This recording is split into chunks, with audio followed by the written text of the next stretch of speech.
साहजिकच परमेश्वर पावतो, तेव्हा लोकांकडून ज्याची ज्याची निंदा होईल असे सर्व काही सोडून द्यावे आणि लोकांना जे जे वंदनीय आहे ते सर्व भक्तिभावाने करावे. राग यमन कल्याण.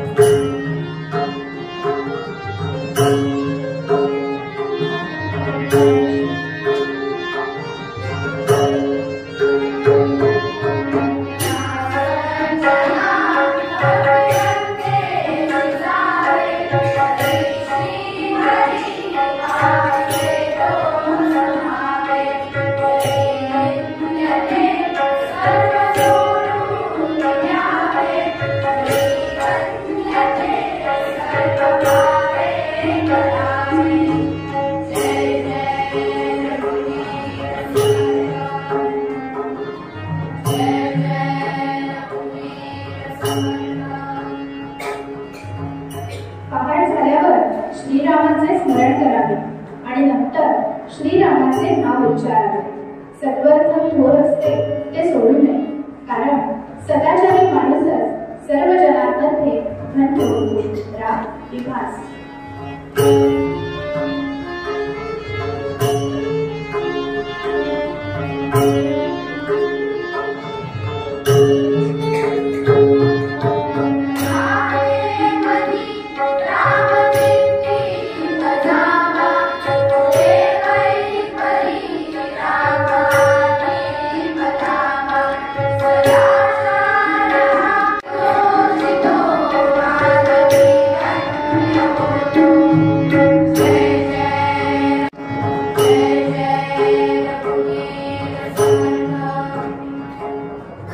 हे मना, पापवासना काही कामाची नाही.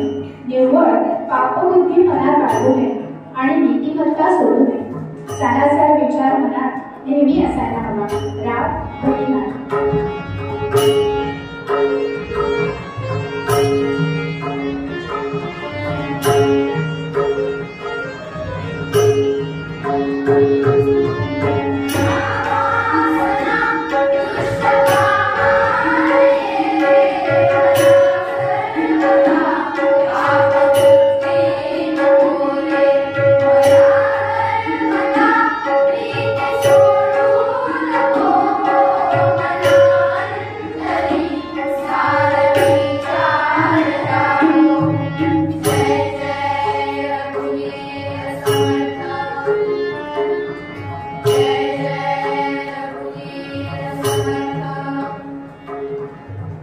पापकर्म करण्याचे मनात आणू नये.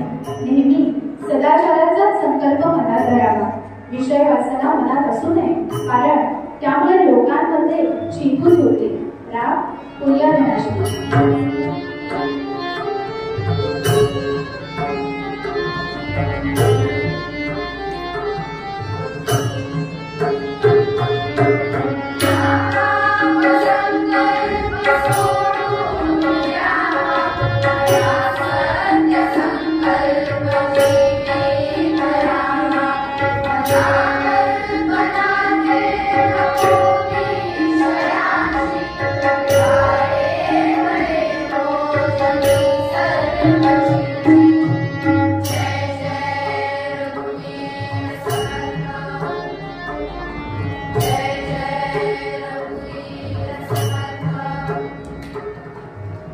मना, क्रोध जो भेदकारक असतो आणि कामवासना ही नाना प्रकारे विकारी असते त्यांचा अंगीकार करू नकोस. आणि मत्सर गोंधळी यांना देखील जवळ करू नकोस. राग गुजराती डोळी.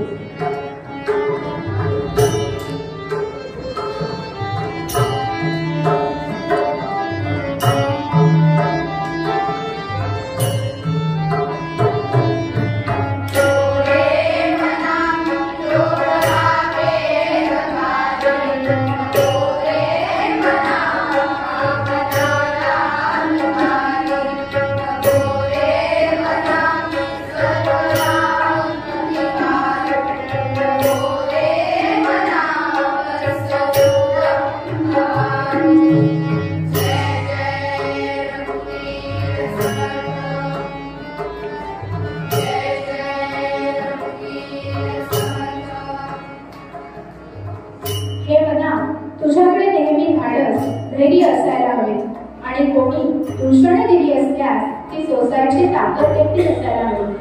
आपण नेहमी नम्र भाषेत बोलावे आणि तसे बोलून लोकांचे समाधान करावे. राग वृंदावनी सारखा.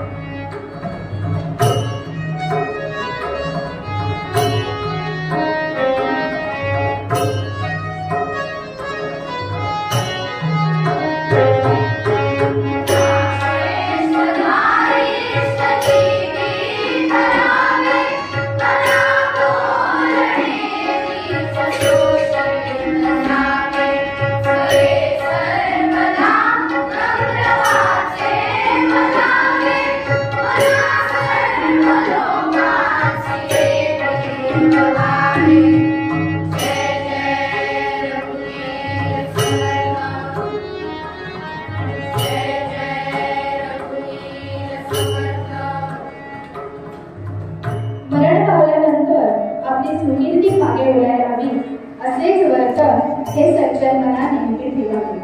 तू चंदनासारखे शिजावेस आणि सज्जन लोकांना समाधान द्यावेस.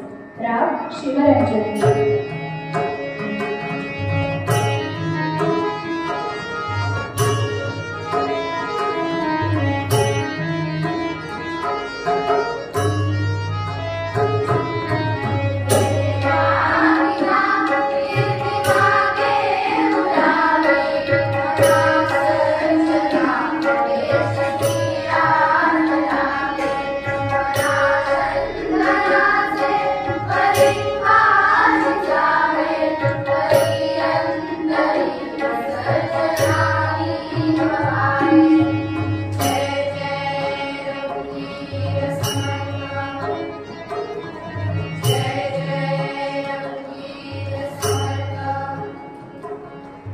मना दुसऱ्याच्या धनाचा हव्यास नको. अति स्वार्थ बुद्धी म्हणजे केवळ पापाची धनी असते आणि ज्या कर्मामुळे पापाचे फळ भोगावे लागेल असे कर्म करणे खोटेपणाचे असते आणि त्या कर्मातून मनासारखे घडले नाही तर ते खूपच मोठे दुःख होते. राग गोरख कल्याण.